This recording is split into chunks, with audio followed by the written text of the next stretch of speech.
I'd like to thank everybody for joining me today. Today, I want to talk about using split dollar life insurance plans to help retain our key employees. If you think about business owners, they have to work hard to find the right people. They have to work to retain the right people. And if you look at this, part of this is we need to protect the business. If we can protect the business and the value of the business, then the business can be successful. The employees will have their jobs, protected. And of course, we're going to avoid future litigation and business issues if we can keep the business solid. So part of that is protecting our human capital. If you think about this, we need to think outside the box, and help our owners, think outside the box. It's one where as they're recruiting these key people, these talented individuals, of course, when they're recruiting them, they have to, create, incentive packages for them. They've got to pay, an appropriate salary and wages.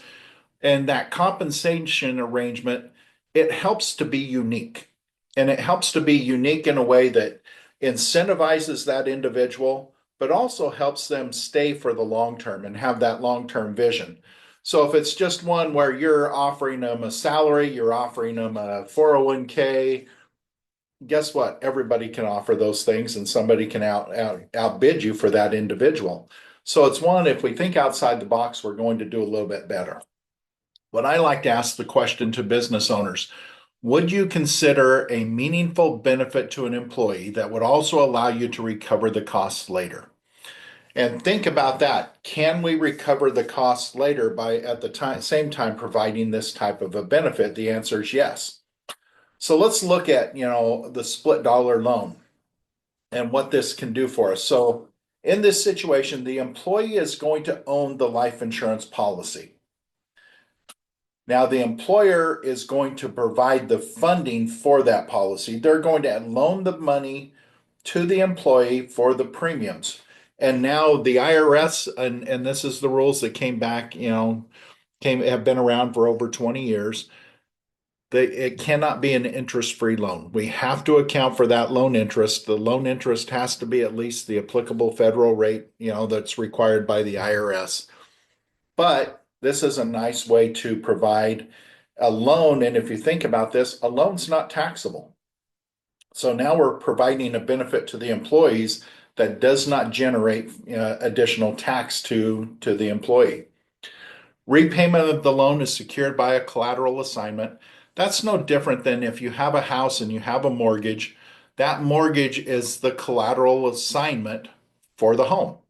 Now we're going to have a lien against the policy, and that's going to be a collateral assignment recorded at the insurance company, which protects the owner from the employee trying to access the policy and take the values away too soon.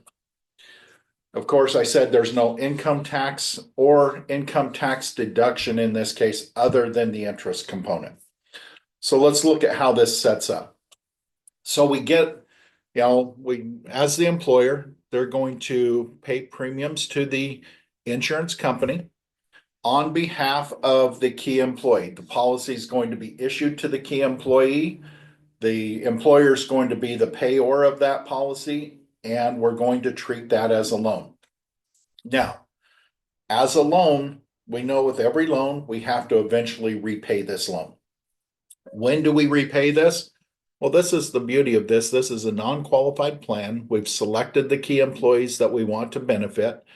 Now the terms are what's beneficial to the employer and what's beneficial to the employee. I looked at this as both a carrot and a stick. We want to dangle a good carrot out there, a good benefit for the employee, but the stick is you have to repay the loan. And so we can look at how that does. So now let's look at an actual case, because I think this helps us understand how these different mechanisms come together. So let's look at this. We're going to have a key employee, going to set it up as a split dollar loan, going to pay $25,000 a year in premium for 10 years. So when we look at this, when you look at the illustrations that we generate for this, we need to look at this both from the employer's standpoint And we're going to come in and look at it from the employee standpoint. There again, we've got two parties that's got to work for both, or it will never be considered a benefit. So if I'm looking this, first thing, what's our commitment? The employer has committed to pay $25,000 a year for 10 years. So as long as the employee is employed, the employer is going to make these payments. So the commitment's $250,000 a year, or $250,000 over a 10-year period. That is going to be recorded as a loan. And this is important for the employer to understand. On their balance sheet, now we've moved money from cash to loan receivable. Their balance sheet didn't change, other than we've just changed the classification of that asset over that 10-year period. So if that's somebody that is worried about what their balance sheet looks like, the net effect of the balance sheet has not changed. We're going to have a policy cash surrender value.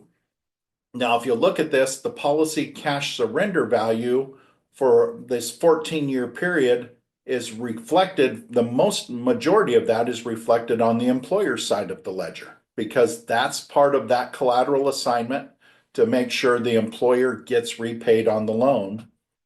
And of course, if the employee dies, the employer gets paid back their share of the death benefit, which is the loan amount. So in either way, whether it's while the employee's alive or whether the employee passes away, the employer will be made whole on this loan. It's a fully collateralized loan. Now, if I look at it from the employee's side, remember, this is a loan that has interest. So I'm showing here that the interest is going to be paid annually, and it's going to be paid out of the employee's pocket. So this is the part that for the employee is a true out-of-pocket cost. So we see until the loan is paid, interest has to be paid on an annual basis. Now, if I look at this, we're going to look at, for the employee, the cash surrender value. In the first 9 years, there's nothing, because that is going to secure the loan. And after the loan's paid off, of course, that is going to grow on the employee's side of the ledger. What I like here, and this is a big carrot I think that gets overlooked many times, part of this plan is to help the employee protect his family. So the net death benefit, net of repayment of the loan, will go to the employee's beneficiary. So let's just look at this in year one. In year one, the employer pays, $25,000 in loan, in premium. The employee would have paid $220,000 in interest expense. If the employee died, the employer gets repaid the $25,000, and just shy of $1 million gets paid to the employee's heirs. And so the employee's family is being taken care of. And I like this from an employer standpoint, because it shows that they care not only for this employee, but the employee's family, and making sure they're taken care of. Now, at some point in time, the loan has to be repaid. We can have this being repaid like this is being repaid from the cash value of the policy. And that's a good way to do it. We can also have the employer bonus this out. And so in year 15, they could treat this as a bonus. And if they treat it as a bonus, the employer gets a $250,000 deduction, but the employee would only have to pay on the tax owed for that bonus. So it's one, if we like our employee and sometime in the future we want to be more efficient in how we pay this off, an additional benefit to the employee, we can pay that off through a bonus and reduce the tax cost and cash value drag on the policy. What I like is look at the benefit to the employee, cash value growth, death benefit for his family. And for all of this, it really only costs the employee just shy of $21,000 over this whole period of this program for those benefits. And I look at that. Is that a big enough carrot to incentivize our employee to stay for that full 10 years? For most employees, yes. If for some, we may have to increase the amount. But overall, this is a good, efficient way to create a benefit that is going to be good for the employee. It's efficient for the employer and can provide that incentive to keep our key employees with the company over a long-term basis. I appreciate everybody getting on. If you have questions, feel free to reach out. And if not, we'll talk next week. Thanks.